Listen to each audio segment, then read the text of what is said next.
Hi, my name's Leon Hurley. I'm the Deputy Editor of Official PlayStation Magazine, and this is Deus Ex Human Revolution. Now, Deus Ex Human Revolution is set in the year 2027, when humanity has found a way to augment itself using bionic arms, brain implants, robotic knees, sort of anything it can sort of strap onto a person to make them sort of more powerful, faster, smarter. It's causing a lot of problems because it's expensive, partly because you need to use this drug called neuropozyne to fight any kind of rejection syndrome. So the people who can afford it have a tremendous advantage. The people who can't afford it feel a bit left out. And there is also a strong sort of belief from certain political groups that you shouldn't be messing with humanity anyway. You shouldn't be sort of doing this kind of thing.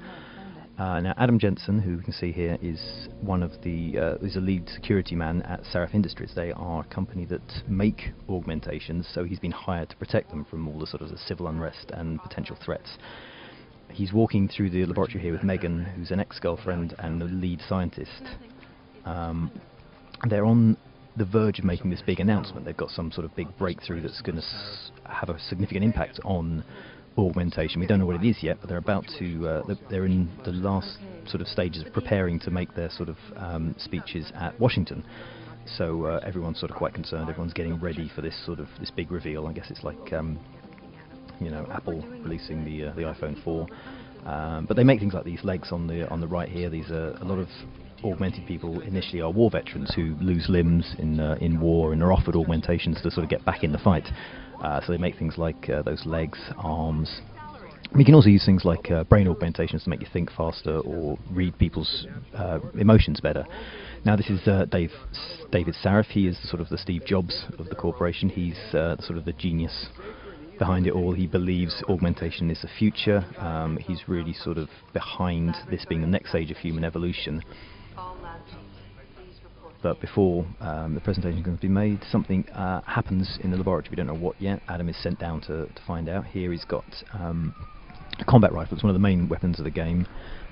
You can upgrade the weapons as well as yourself, with silencers, flechettes, that sort of things.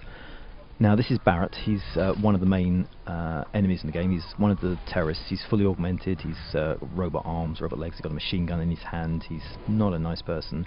Why he and the other terrorists are here is not really clear. They kill all the scientists. They wipe out all the research, and you have to investigate really why they were there. It leads to sort of all sorts of conspiracies. You sort of find all sorts of people are involved. It's a big sort of mess of you know, global kind of skullduggery.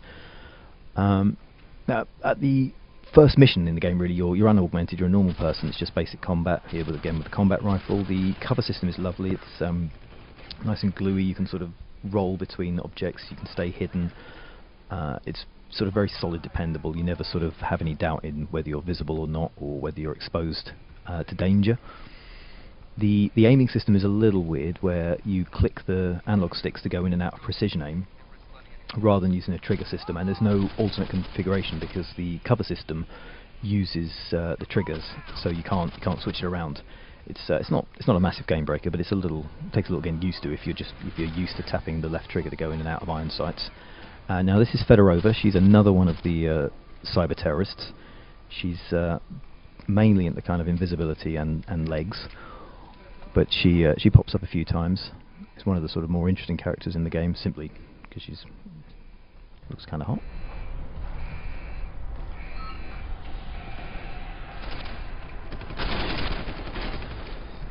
Even at this stage, there are other options for combat. Like you can you don't just have to shoot people. You can do takedowns, which is one of the highlights of the game. Sort of punching people, and there's things like shooting out gas.